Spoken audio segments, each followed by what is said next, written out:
ఇప్పుడు ఇంజనీర్ కావాలంటే బీటెక్ చదవాలి, లాయర్ కావాలంటే లా చదవాలి, కలెక్టర్ కావాలంటే ఐఏఎస్ కొట్టాలి, పెద్ద పోలీస్ కావాలంటే ఐపీఎస్ పాస్ కావాలి. ఇట్లా ఏది కావాలన్నా దానికి ఏమేం చదువులు అక్కరుంటాయో అందులో ఎన్ని మార్కులు రావాలనో అన్ని వచ్చి ఉండాలి.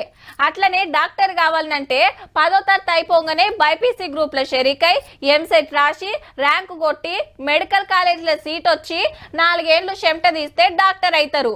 ఇక ముచ్చట ఏంటంటే పెయ్యి మీద తెల్ల కోటు మెడల స్టెథోస్కోప్ వేసుకొని వైద్యం చేయాల్సిన డాక్టర్ గారిని సకల మర్యాదలతోని ముసుగేసుకొని తీసుకొస్తున్నారు పోలీసులు. గంత తప్పేం చేసిండు అంటారా? మనోడు డాక్టర్ అయితే కదా, ఎంబీబీఎస్ చేయకుండానే డాక్టర్ పట్టా తెచ్చుకున్నాడు. యూనివర్సిటీలకు పోలేదు, ఆళ్ళని ఇళ్లను బతింలాడలేదు. మంచిర్యాలకెళ్లి కామారెడ్డికి వచ్చి 2 ఏళ్ల సంధి వైద్యం చేస్తుండు మంచిగా. ఆన్లైన్ లో ఇతని పేరుకి దగ్గరగా ఉన్న డాక్టర్ల సర్టిఫికెట్లు అవి చూసి ఒక డాక్టర్ ఎల్ రవీందర్ రెడ్డి అనే పేరు తన పేరుకి దగ్గరగా ఉంది అని చెప్పేసి పేరు ముల్కల రవీందర్ ఆన్లైన్ లా అల్కగా ఫేక్ సర్టిఫికెట్లు తయారు చేసుకొని 2-3 దావకండ్లల్లో పనిచేసిండట. ట్రీట్మెంట్ లా ఏడ తేడా కొట్టిందో ఒకరు కంప్లైంట్ ఇస్తే ఎనుకులాడి పట్టుకున్నారు. ట్రీట్మెంట్ లో ఎవరికి ఏం జరగలేదండి, అది హాస్పిటల్ వాళ్ళని కనుక్కున్నాము.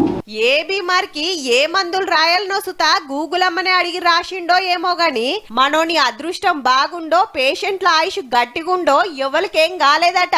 పోలీసులకు చిక్కకుంటేనా ఉత్తుత్తి డాక్టర్ అయ్యా ఉత్తమ డాక్టర్ అయితుండొచ్చు పోర్రి.